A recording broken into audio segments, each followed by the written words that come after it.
เรียนดีคืออะไรเงี้ยแล้วตอนนี้มันต้องกัดจริงๆแล้วต้องกัดจริงในอนาคตต้องมีอีก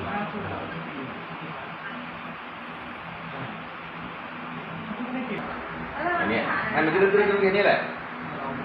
ให้มันกรึ๊กๆอัดช่วงนี้เสร็จปุ๊บก็ให้มันเสร็จไปเลย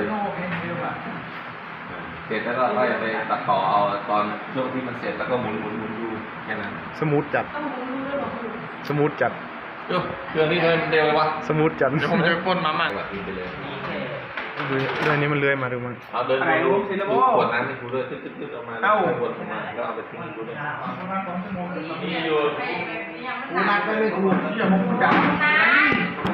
ผมรัดได้ไหมเนี่ย ได้เลย รูดเลย หยุดแล้วก็กดปิดเลยปิดแล้วก็ตอนเสร็จเลยกดสต็อป ตอนไหนตอนเสร็จครู